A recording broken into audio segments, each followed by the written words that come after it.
And welcome back to American Agenda. I'm Joe Pinion, along with Heather Childers. Well, the city of Chicago under siege, seeing another bloody weekend after police say 47 people were shot, 11 fatally, as violence surges in the streets. This comes as crime shows no sign of slowing down in major cities all across this nation. Former President Trump quick to call out this increase in crime in Democratic-run cities during his speech at CPAC. Take a listen.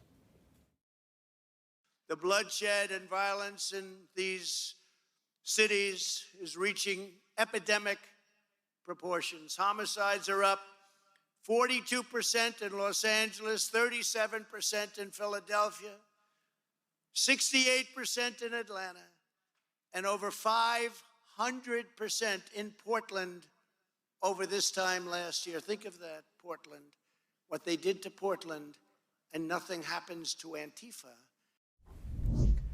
So let's bring back our panel to discuss. Ford, I'll start with you. I don't know where to begin here. There was a rapper in Chicago this weekend was shot 64 times, mere moments after being released from a Chicago jail, was walking with a 60-year-old woman who also somehow miraculously survived. She only got shot in the knee. This is the wild, wild west, and not in a good way. And there are no cowboys to be found because the Democrats are obsessed with trying to defund the police every 5 minutes. And people who are the most impacted are the black and brown communities the Democrats claim they care so much about.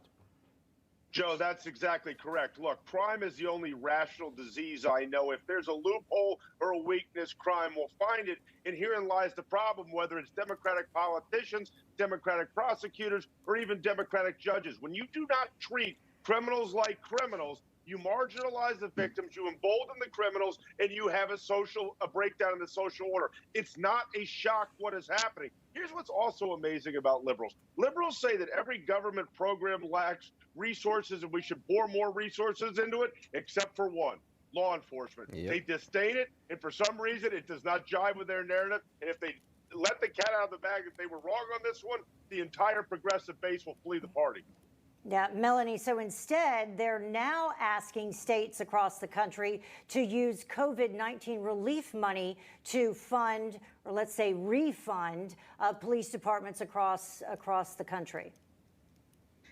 Because all of a sudden they're realizing that they actually need police officers to enforce the law. Yeah. It's ridiculous and actual common sense that if you take away cops, you're going to have more crime. And why? Because the foundation of defunding the police was because the law is inherently unfair and racist, right? So their answer is no cash bail to let people out when they commit heinous crimes instead of having them sit in jail and wait till their trial like they're supposed to. So they're just committing crimes and letting them back out. It's absolutely ridiculous.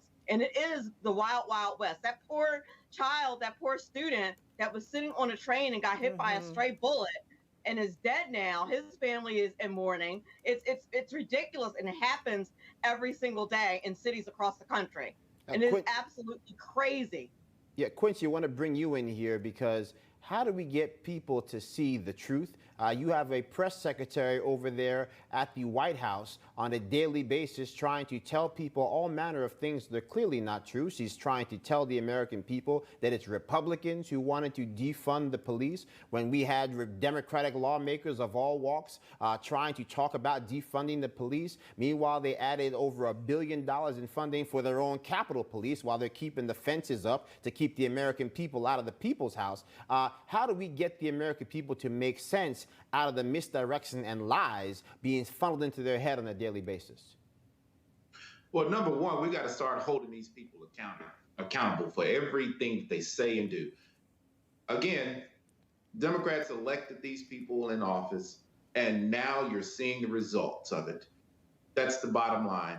We've got to get new leadership in office from the White House all the way down to Chicago, because again, if her leadership is going to, and then I'm referencing Mayor Lightfoot in Chicago, her leadership is a symbol of Chicago's crime efforts right now.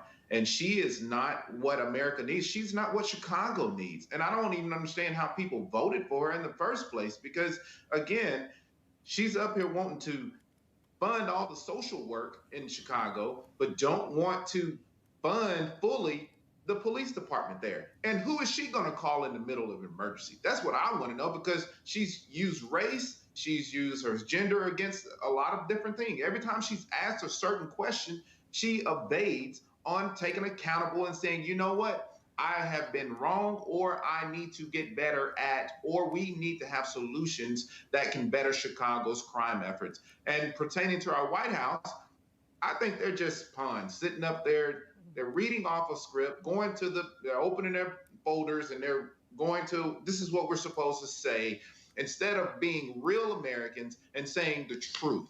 We got to establish the truth in America. And as long as we continue to elect these weak and spineless leaders, we're going to get spineless answers. You know, what's interesting, though, is that President Biden was meeting with law enforcement leaders from across the country today. One of those is Democratic mayoral nominee, former police captain Eric Adams from here in New York City, Ford.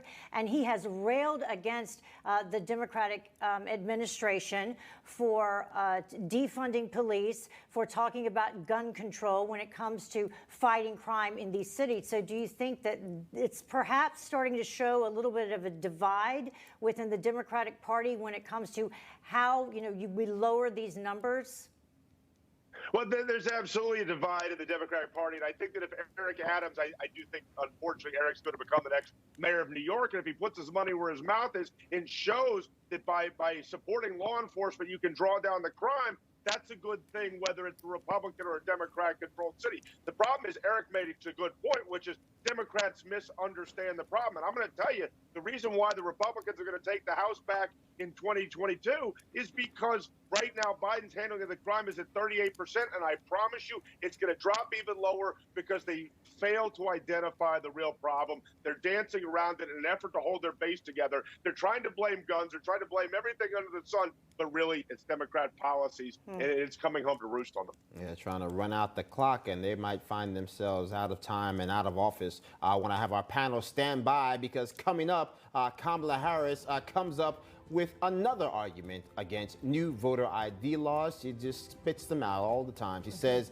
many folks don't live near a Kinko's or an Office Max. Whatever is she talking about? We'll be discussing that when American Agenda continues on Newsmax TV right after this.